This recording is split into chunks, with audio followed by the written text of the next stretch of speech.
So we wanted to talk about some upcoming projects, and this is one of them. Now, it doesn't look like a project, but what it is it's a bowl off a tree. So this is where a branch grew out, but then that branch was either cut or broke off, and it tried to repair itself over the top of this. So the grain in here is pretty crazy, and it's all curving and twisting, and that's why I wanted to do something with it. So I got it a little bit thicker. We cut it off, so I'm going to end up cutting another like 2 inches off the face of this, because you see that's about where I want it. But if you look back here, there's way too much space here, so I'm going to cut a little bit off of that. And if we look at this, well, what can we do with that? What I kept thinking was I could do a clock out of this, right? So I could support this, and then I could put a clock face on here, and that would come through the back of it. Now the back of it's all right now. You know, this is hard now because it's dry, but this was very soft and mushy. This is all right now. This is solid wood. This is not. So I would take that out of there. Something inside. I would take that out of there, and I would take all the bark off, and I would sand it, which would be obnoxious, but I would sand it, and then I'd put a clock right in the middle of it.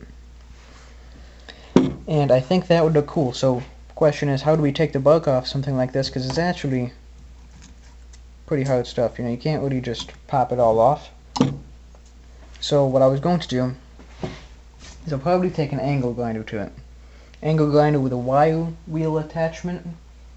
Obviously, if you have a bench grinder with a wire on it, but basically what that will act like, if I can grab this, hold up, give me a second, is that would act like a brush like this, except spinning and going very fast, and it would, you know, it would brush the top of that, and that should abrade all of the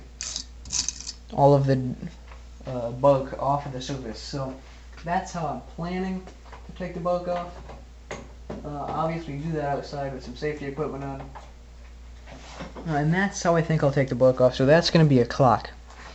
And I think I like where that's going, so I'm going to have to cut it off and then use an angle grinder and then sand it and then take all the, you know, stuff out of the back of it. But that'll be a clock. So I'm thinking that's cool, and that just kind of shows you what you can do with imagination, but also with a little bit of work. You can take something that looks ugly, and you can make a really cool looking clock out of it, you know, and I'm thinking it's going to look pretty cool. Now, the other thing I wanted to talk about, let's see if I can grab it here. This is, I mean, it's kind of already a project, but it is. It's one of the old copper, yeah, see that? Can't even see the whole thing. One of the old copper fire extinguishers. We can see here. See? So, fire extinguisher. But it's obviously pretty dirty, pretty corroded.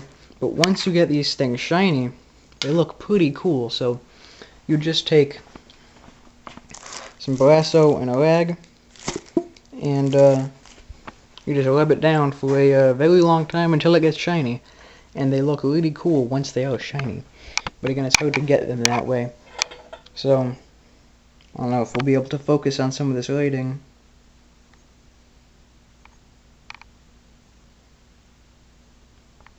But there you go. You look at the patent 1895 to 1898. Right here. Manufactured in Boston, Massachusetts.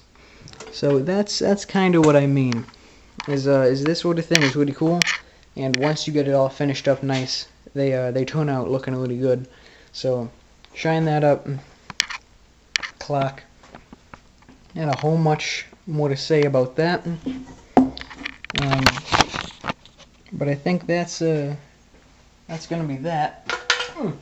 It's heavy. So I want to talk about some upcoming projects, and just show you some stuff I was doing. Again, I'm going to be doing a video on this, possibly a time-lapse of that fire extinguisher if I ever get around to doing it. We've had it for like 8 months or something. We've just never done anything with it, so I'll show you guys that. And stay tuned for some upcoming projects here. I think it's going to be pretty exciting.